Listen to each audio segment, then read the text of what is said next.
Halo semuanya, kembali lagi di vlog Hanif dan kali ini kita mau bahas Hyundai H1. Sebenarnya kita sudah pernah bahas Hyundai H1 yang punya unit rental Autonet ya. Nah, cuman kali ini beda. Yang ini kebetulan punya temen tahun 2012 apa 2013 ya? Ya, 2013 ya, tapi kok ini 22 ya? Ini juga gue belum pernah bahas karena yang kemarin itu kan yang Elegance, yang 11 seater terus bensin. Nah yang ini yang versi CRDI 2700cc diesel, tenaganya itu 169 horsepower dan torsinya nyaris 400 Nm. Jadi meskipun dia panjangnya 5,1 meter dan lebarnya hampir 2 meter, pokoknya ini mobil tenaga nggak main-main.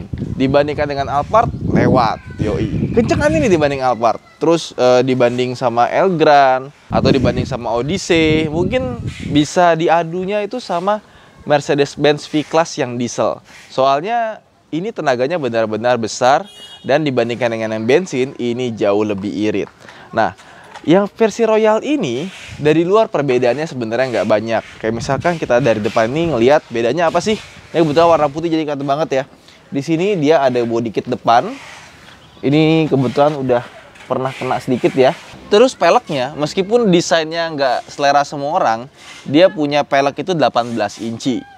Terus di sini ada kaca yang bisa dibuka ke samping. Kalau yang Elegance itu nggak ada, kacanya mati aja, nggak bisa digeser-geser seperti ini. Dan di sini kita mendapatkan pintu sebelah kiri yang nggak bisa dibuka, kayaknya dimatiin. Oke. Ya, benar. Harusnya dia bisa terbuka secara otomatis ya. Cuman sepertinya ini tuh kayak tambahan dari Hyundai Motor Indonesia, bukan dari Koreanya langsung. Soalnya dari tombol-tombolnya itu kelihatan tombolnya tuh kayak tombol pasangan sendiri. Jadi ketika semakin tua tombolnya itu menguning, jadi beda sendiri, nggak sama kayak tombol-tombol lainnya. Dan juga dia nggak bisa dipencet dari sini, jadi tidak bisa dioperasikan melalui si kuncinya. Jadi kalau kita mau nutup ya harus pencet lagi gitu. Kok mati? Kenapa ya? Sepertinya harus dibawa ke Hyundai nih. Ada masalah dengan pintu sebelah kirinya. Ya nanti gue bilangin ya sama temen gue buat ngeberesin di pintu. Jadi ketika nanti dijual, pembeli berikutnya sudah mendapatkan pintu yang sudah beres. Nah ngomong-ngomong soal Hyundai H1, itu di situ unit rental kita masih ada tuh. Tapi lagi nggak jalan ya karena lagi corona ini sepi banget. Biasanya kan yang nyewa mobil seperti ini tuh buat pariwisata ya, 11 seater buat bawa banyak orang. Tapi ya lagi begini, ya kita coba tunggu saja apakah akan membaik atau tidak. Sekarang kita ke belakang. Kalau dari belakang, ini bisa dibilang hampir nggak ada bedanya dengan Hyundai H1 biasa gitu kan. Ini tetap ada tambahan body moldingnya. Terus di sini bedanya dibandingkan dengan yang sana itu, di sini tuh ada kamera mundur di bagian atas sini. Terus high mounted stop lampnya sama spoilernya kurang lebih sama ya. Cuma karena warna putih jadi lebih kelihatan. Sama di sini ada defoggernya. Sekarang kita buka bagian belakangnya. Dia juga belum elektrik untuk untuk pintu belakangnya. Nah, ini dia punya kursi belakang yang desainnya berbeda dan sudah dilapis dengan jok kulit. Ya, ini kulitnya kombinasi ya. Jadi seperti mobil-mobil zaman sekarang. Jadi kalau kalian beli mobil yang pakai jok kulit dari sananya, itu biasanya kulitnya itu cuma dalamnya doang, yang bagian kena sama punggung kita gitu. Di sini kita bisa atur kursi belakangnya kalau kita butuh space belakang lebih gede, tinggal dimundurin. Tapi kalau kita butuh bagasi lebih gede, kita tinggal majuin seperti ini. Nah, di bawah sini nggak ada storage sama sekali. Sama di sini ada pesawat lewat dulu. Di sini tuh ada ECU buat sensor parkir ya. Zaman dulu memang sensor parkir itu segede-gede gini modulnya. Sama di sini ada sebuah tangki air buat naruh air washer belakang. Dan di sini ada tuas bisa ditarik buat emergency kalau misalkan si ininya failure, tutup bensinnya. Tutup lagi. Sama di sini ada power outlet 12 volt. Ya berguna banget nih, bisa buat macam-macam ya. Oke, tarik ke belakang. Ini dalamnya sih lega banget loh. Panjangnya 5,125 meter. Lebih panjang dari Alphard. Lebarnya 2 meter. 1920. Jadi hampir lebih lebar dari Alphard juga. Ya, mesinnya ini kalau kita buka dia tuh cukup rapi ya. Dan ini baru di salon jadi bersih banget. Akinya besar dan dia tuh ditambahin namanya pre-filter lagi di bagian sini. Jadi sebelum masuk ke filter utamanya dia ada pre-filter lagi, double filter lah. Dan biasanya kalau Hyundai H1 orang tuh carinya yang diesel dan harga antara bensin dan diesel itu agak jauh. Jadi yang diesel itu harganya masih beda 20-30 jutaan, yang bensinnya udah harganya lebih murah tapi peminatnya juga sebanyak itu. Oke, ini mesinnya lumayan aman ya. Jadi kalau misalkan banjir dia tuh agak dinaikin ke atas dan dia konfigurasinya RWD, jadi penggerak roda belakang. Nah, dan yang gue suka dari mobil ini juga, meskipun dia besar, dia punya radius putar itu yang sangat bagus. Jadi pas kita muter balik itu enak banget dan biasanya tuh karena orang kaget gitu ya karena, wih kok mobil gede gini muter baliknya bisa sepatah itu.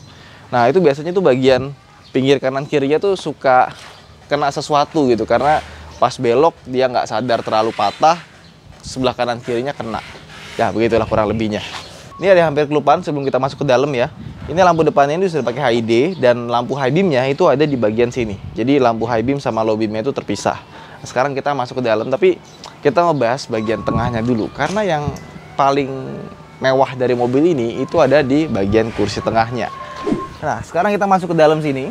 Nah ruang tengahnya ini sih luar biasa nih. Ini kalau misalkan pintu sebelah kanannya elektrik, aduh ini mantep banget. Oke, jadi kursi tengah dari mobil ini bisa gue bilang ya sama nyamannya dengan Alphard yang pilot seat. Kalian coba cek ya, Alphard pilot seat yang 2013 lah, harganya masih 400 jutaan. Nah ini kita dapat pilot seat tapi harganya masih di rentang nggak nyampe 200 jutaan. Ya, ini kursinya bener-bener enak banget. Cuma emang headrestnya ini harus dimajuin sedikit kalau kita mau enak banget ya. Nah ini dia juga sudah elektrik seperti ini. Jadi kita kalau duduk di sini terus kita mau disetirin gitu, kita nggak perlu ngatur-ngaturnya manual lagi. Udah otomatis seperti ini. Dan ini kursinya ya cukup keras sebenarnya, tapi bisa support punggung kita tuh dengan sempurna. Dan kursinya ini masih lebar banget loh. Artinya dibandingkan dengan Alphard Pilot Seat juga, ini kursinya lebih lebar. Jadi kalau misalkan kalian berat badannya lebih dari 100 kg kan pasti besar banget tuh. Nah, di kursi ini tuh masih lebih nyaman gitu. Kayak rasanya di pesawat first class. Yoi. Nah, kalau kita pengen tidur, gue simulasikan bagaimana tidur di baris bangku kedua mobil ini ya. Ini pertama kita buka dulu sandaran kakinya. Ya memang agak sedikit lambat. Oke. Ini legroom itu masih sangat luar biasa panjang ya. Habis itu kita angkat seperti ini. Oke. Udah deh. Tinggal dikasih selimut. Udah, ini mobil enak banget kita pakai buat tiduran. Aduh, mantap. Maksudnya kalau kalian memang ngincer Alphard karena pilot seatnya, sebenarnya kalau budget kalian nggak sampai ke situ, daripada dapat mobil yang kondisi lagi nggak bagus ya, biasanya kan kalau harganya murah kondisinya ya so-so gitu. Ya mendingan ngambil yang kayak gini aja gitu kan. Nanti kalau misalkan duitnya udah kumpul, jual lagi, habis itu ganti pilot seat. Tapi kalau misalkan dia bawa H1 yang diesel ya, rata-rata sih nggak mau ganti ke Alphard. Enak banget larinya. Oke, terus di sini kita mendapatkan sebuah korden. Tapi ini kayak korden tambahan ya. Jadi nggak begitu bagus. Sama yang gua nggak suka dari Hyundai H1 ya dibandingkan dengan yang lain itu. Dia tuh kaca tengahnya nggak bisa dibuka kayak biasa gitu pakai power window. Jadi mesti kita bukanya tuh kayak mobil travel. Kita tarik gini baru kita buka. Nggak susah sih, cuma rasanya nggak elegan aja. Oh ini ada 2, 3. Oh ada 3 step. Sama untuk AC-nya kita bisa atur dari sini, ya kan? Dan AC-nya ini juga nggak cuma ke bagian kepala saja. Dari 1, 2, 3 ini sebaiknya dimatiin ya, jangan dinyalain karena kalau kena langsung ini kepala kita bisa pusing kena angin dari samping. Nah ini setelah kita nyalain dari sini kita bisa atur AC-nya ini ke kaki. Jadi di kakinya ini ada sebuah fan buat kaki kita tuh jadi adem kena AC. Atau kita mau kaki doang pun juga bisa. Nah, terus di sini ada layar tulisannya Hyundai yang kualitasnya menurut gua agak so-so. Terus kursi ini kalau menurut kalian agak kurang maju mundur gitu ya, itu bisa diatur dari sini nih. Nah, di sini ada tuas, kita bisa maju mundur. Tapi ya kayaknya nggak perlu juga sih, ini udah lega banget. Nah, belakangnya pun juga sangat lega sekali. Coba ke belakang ya. Nah sekarang kita di baris ketiganya dan ini baris ketiga juga ini sangat lega loh. Ini kayaknya mau dimundurin, coba dimundurin Dendi. Ini, tarik yang di sebelah kiri, terus mundurin. Oke. Ya, semundur-mundurnya tuh bisa segini gitu. Terus ini bisa dimundurin lagi nggak? Nah, ini masih bisa dimundurin lagi. Ini paling mundurnya, lihat tuh, legroomnya segede gitu tuh. Lihatin kameranya, Di. Tuh. Itu legroom kayaknya itu bisa dipakai buat main gaple di bawah tuh ya. Nah, terus ini pun kalau udah paling mundur, ini masih ada legroom di mana kaki gue itu masih lebih dari cukup tuh. Ini masih ada space. Dan kalau misalkan menurut kalian ini kursi terlalu tegak, dia masih bisa di recline seperti ini. Tapi ini kayaknya. Ini kita masih majuin sedikit. Oke, baru dia bisa recline lebih banyak. Nah, kurang lebih sampai segini recline-nya. Jadi baris bangku belakangnya pun ini masih sangat nyaman, masih sangat lega. Ya keterlaluan sih kalau tengahnya sampai ke belakang banget, kayaknya nggak mungkin setega itu orangnya. Nah, terus di sini kita bisa buka armrest. Di mana di armrestnya ini ada 2 buah cup holder. Jadi sebelah kanan ini kita bisa naruh tangan di sini. Ini sengaja dibikin agak naik ya buat tangan, sama di sebelah kiri sini. Dan di sini ada 2 buah cup holder. Sebelah kiri pun juga kita bisa buat naruh tangan. Meskipun di bagian sininya tuh ya sebelah kiri itu ada tempat buat selang pom bensin, selang bensin ya. Asli, ini mobil sebenarnya kelihatannya kayak underdog banget dibanding Alphard ya. Tapi pas kita udah duduk di tengah sama di belakangnya, ini mobilnya luar biasa enak. Sekarang kita ke depan yuk. Nah, sekarang kita masuk di bangku pengemudinya. Ini sebenarnya kalau pintunya ditutup, ini dalam tuh kedap banget. Dan untuk sebuah diesel, ini getarannya juga sangat minim, cukup halus lah ya. Nah, mobil ini sebenarnya kalau di luar itu jadi mobil barang sih ya. Tapi masuk ke Indonesia itu jadi mobil ya MPV luxury lah. Ya Alphard wannabe. Tapi menurut gue sih oke lah kalau bangku belakangnya kayak gitu. Apalagi bangku tengahnya itu luar biasa. Dan untuk yang versi yang facelift, dia punya lampu depan model baru. Ya kan, fascia depannya beda, belakangnya beda-beda dikit. Bangku tengahnya itu ada kupingnya. Jadi kalau kita tidur, terus kita jatuh kiri kanan ya, ada yang nahan. Terus di bagian atasnya sini, dia tuh ada kayak ambient light-nya. Nah, kalau kalian pengen lihat review Hyundai H1 yang versi terbaru, bisa lihat di Autonet Max, linknya ada di bawah. Nah, di sini kalau kita lihat ke bagian drivernya, aduh, gue tuh ingat lebaran ya, karena biasanya kalau lebaran tuh orang tua gue keliling-keliling, gue diajak pastinya, kita sekeluarga, itu cuma pakai Hyundai H1 doang. Karena kan 11 seater ya, itu ada yang gue, kakak gue, adik gue, orang tua gue, ponakan-ponakan gue, itu semuanya di satu mobil ini doang udah cukup. Jadi kalau buat keluarga tuh bisa dibilang yang 11 seater tuh mobil dipakai buat pas lebaran doang atau pas jalan-jalan piknik gitu, biar nggak perlu biar nggak perlu banyak-banyak lah mobilnya. Kan kalau banyak mobil kan parkirnya pusing kan pas lagi bertamu kan. Nah, daripada kita bawa mobil 3, mendingan satu mobil udah cukup. Cuma emang kalau buat bawa orang tua ini kan agak tinggi ya, jadi pas kita masuk ke tengahnya itu agak sedikit susah. Sama yang bawa mobil ini itu harus yang oke lah orangnya lah, karena dimensinya besar, lebih besar dari Alphard, jadi kalian bawanya harus lebih hati-hati. Masuk ke bagian drivernya ini, dibandingkan dengan Hyundai H1 yang biasa gue bawa, ya ini pertama setirnya udah pakai kulit, terus tombol-tombol setirnya tuh ada. Kalau yang H1 punya rental itu karena yang versi Elegance dia nggak ada tombol-tombol di setir seperti ini. Cruise control tapi dia belum ada, speedometernya sama persis, dan ini masih 37.000 km saja, masih sangat sedikit kilometernya. Ya karena juga kayaknya males pakai mobil ginian buat harian ya, gede banget. Terus di sini ada lampunya, ada kaca juga, di sebelah kiri juga ada. Jadi bagian sini tuh mewah banget rasanya. Nah, di sini kita dapat aksen kayu sama joknya ini desainnya beda, terutama di bagian headrest sini ini beda banget. Dan dia sudah pakai jok kulit dari depan, tengah sampai ke belakang. Bahkan sampai pinggir-pinggiran ini pun juga kulitnya bagus. Sebenarnya yang Elegance juga pakai kulit sih, tapi nggak sebagus ini kulitnya. Jadi kalau di depan sini ini bisa dipakai buat 3 orang. Tapi beneran bisa dipakai buat 3 orang karena di sini kita dikasih seat belt buat di bagian tengah. Cuma kalau duduk sini kalau orang dewasa nggak enak sih, biasanya buat anak-anak doang. Dan dijagain ya, kalau misalkan anak-anak duduk di sini terus kita rem dadak nggak pakai seat belt, itu bisa kepentok sini nih. Ini sakit loh. Nah, di sini juga beda nih, ada aksen kayunya, sama dia sudah pakai Tiptronic ya. Jadi kalau misalkan kita mau ganti gigi secara manual, ini bisa dari sini. Dia cuma 4 speed tapi sudah lebih dari cukup untuk mobil diesel seperti ini ya. AC-nya dia belum ada auto, ini buat rear controlnya di sini. Terus ini ada untuk buat arah semburan anginnya. Sama pastikan ini selalu nyala nih, tombol AC sama tombol buat ventilasi di dalam. Head unitnya kebetulan sudah diganti ya. Ini entah kenapa head unitnya ini kebetulan sudah diganti ya. Biasanya tuh penyakitnya yang Hyundai H1 ini mekanismenya tuh suka rusak karena suka kebuka gitu kan pakai motorized. Di sini ada asbak kecil tapi nggak pernah dipakai. Nah, di sini ada tempat buat penyimpanan sesuatu. Sama di sini ada cup holder, bisa dipakai buat bawa taruh minuman ya. Nah, di bawahnya lagi sebenarnya ada colokan 12 volt tapi ditiadakan nih sama Hyundai-nya, dihilangin. Nah, ini sebelah kanan sini yang gue bilang tadi. Nah, terus di sini ada tombol buat pintunya ya. Yang sebelah kanan ini buat on off-nya. Terus yang sebelah kiri ini buat tombolnya. Nah, di sini juga ada dimmer buat ngatur cahaya di dalam lampu kabin, dan di sebelah kirinya ini ada untuk matiin nyalain lampu interior, lampu kabin. Nah, terus kalau misalkan kita ngomongin storage-nya juga cukup banyak. Di sini ada storage 2 layer atas sama bawah.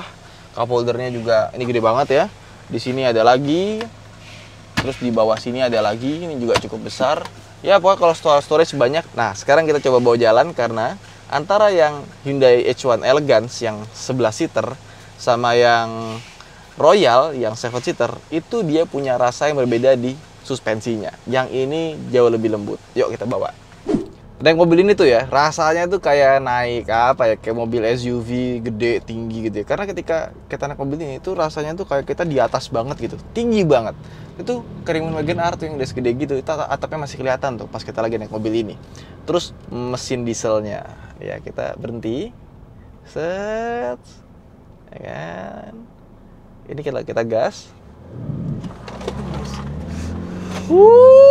Larinya serem. Belum seberapa. Nanti kita bikin ngepot sedikit ya. Oke.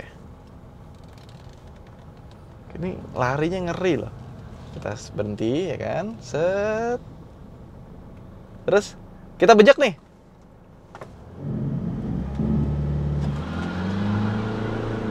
Oh. Depannya ngebul dulu tuh. Kenceng banget tuh ini mobil. Nih, kita gas. Tuh. Emang sekenceng itu mobilnya, kenceng banget. Nah, mobil ini juga untuk yang 7 seaternya ini juga suspensinya sangat lembut dan empuk ya. Jadi kalau yang 7 seater itu agak sedikit keras, yang ini lembut sekali. Tapi memang masih lembutan Alphard, yang Alphard lebih enak. Elgrand apalagi, Elgrand lebih enak lagi dibandingin ya. Ini kita muter balik nih. Ini banyak motor melanggar sebenarnya, nggak boleh dari sana motor, tapi ya sudahlah. Nah, ini muter balik. Mobil segede gini, sebaliknya tuh nggak perlu muter lagi tuh kita, nggak perlu mundur lagi tuh. Bisa muter balik dengan sangat mudah. Ini luar biasa loh, enak banget. Nah loh, ini kok ada mobil lewat sini. Ini kalau udah jalan seperti ini suara mesinnya sama sekali nggak berasa sih ya. Cukup kedap untuk sebuah mesin diesel. Terus juga suara-suara luar ini juga menurut gue cukup kedap, tapi nggak sekedap itu sih. Masih banyak yang lebih kedap lagi. Tapi memang biasanya tuh mobil yang boxy-boxy seperti ini itu suka ada bunyi-bunyi ya, ngekok-ngekok atau apa. Tapi di mobil ini belum ada bunyi. Nah, terus yang mobil dipakai Autonet, entah kenapa meskipun kilometer udah jauh lebih tinggi, dia tuh nggak banyak bunyi ngekok-ngekok gitu loh. Oh iya, pantas. Di sini kan macet nih. Nah, mereka tadi makanya pada melanggar. Nah, mobil ini juga kalau dibawa keluar kota, kalau yang bensin itu, wah, borosnya luar biasa. 1617 gitu ya. Kalau yang ini itu bisa 114, 115 karena emang irit sekali. Terus juga mobil ini ya, meskipun dia yang gue bilang tadi mobil gado-gado gitu kan, jadi dipakai mobil barang juga, tapi dipakai mobil premium juga gitu ya. Sebenarnya pas kita duduk nyetir gini ya, ini sih sebenarnya sih nyaman-nyaman aja ya. Tangan kanan kita bisa naruh sini, tangan kiri naruh sini. Kursinya juga meskipun ya konturnya agak tegak, headrestnya juga kurang maju ya, nggak bisa dimajuin lagi, ini cuma segini doang, so-so. Tapi sebenarnya pas dipakai buat jarak jauh itu nggak bikin cepet capek gitu. Karena gue beberapa kali sampai Sukabumi gue bawa, terus waktu gue nikah juga ini mobil dibawa juga, tapi bukan yang ini ya, ini mobil orang, mobil yang H1 punya rental dibawa juga, ya biar orangnya jadi sedikit ya, nggak perlu bawa mobil banyak-banyak gitu. Itu dipakai buat keluar kota. Ya nyaman-nyaman aja sih, enak banget malahan. Sama yang gue gak suka dari mobil ini, itu tuh power window-nya ini cuma auto down doang, nggak auto up. Jadi kalau kita mau naikin ke atas itu dia manual, mesti ditahan. Kemudian mesin mobil ini juga dia punya turbo lag yang agak lumayan. Jadi kalau kita gas seperti ini ya, oh, lama, ada mungkin sekitar 1 detikan lah buat nungguin turbonya kick in. Dan dia turbonya itu kick in ada di sekitar 2000 rpm-an. Jadi kalau masih 1000 gitu dia masih kurang lah. Pas 2000 baru beng, enak banget. Terus gimana soal perawatannya? Nah ini yang gue suka nih. Jadi meskipun si Hyundai ini, terutama H1-nya kan besar sekali ya, otomatis komponen-komponen juga gede, disc brake-nya gede, terus rem cakramnya gede juga gitu ya. Oh ya, ngomong-ngomong soal rem ini, dia remnya sih agak Senin Kemis ya, tapi nggak separah itu sih. Dia harga spare part-nya masih cukup terjangkau. Terutama kalau kalian ke bengkel resminya, kalau bisa minta spare part yang Mobis punya gitu.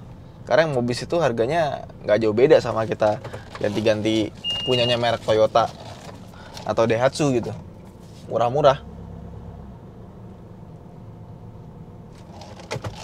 Oke, ya.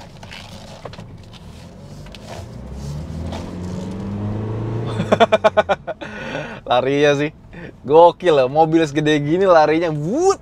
Di tol pun juga enak gitu. Coba ada cruise control nih, pasti enak banget nih mobil buat di tol. Jadi sebenarnya Hyundai H1 ini adalah solusi yang tepat buat kalian yang ngidam mobil dengan pilot seat. Ya, kalau kalian nggak kemakan gengsinya Alphard gitu kan, karena kan eksteriornya menurut gue sih kurang begitu bagus ya, desainnya biasa banget gitu kan. Tapi di bangku tengahnya, kalau kalian sudah duduk, sudah merasakan enak sekali. Dan kalau kalian mencari sebuah mobil keluarga yang tenaganya besar serta irit, perawatannya juga cukup mudah kok. Gue pernah punya Hyundai diesel tuh, so far puas di Santa Fe. Ya, ini adalah salah satu pilihan yang bisa gue rekomendasikan.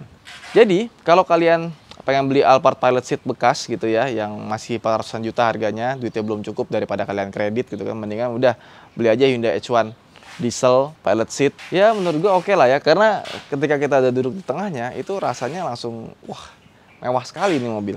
Oke, itu aja vlog kita kali ini. Buat teman-teman yang pernah melihara Hyundai H1 Royal atau yang H1 yang biasa aja, bisa lah ya.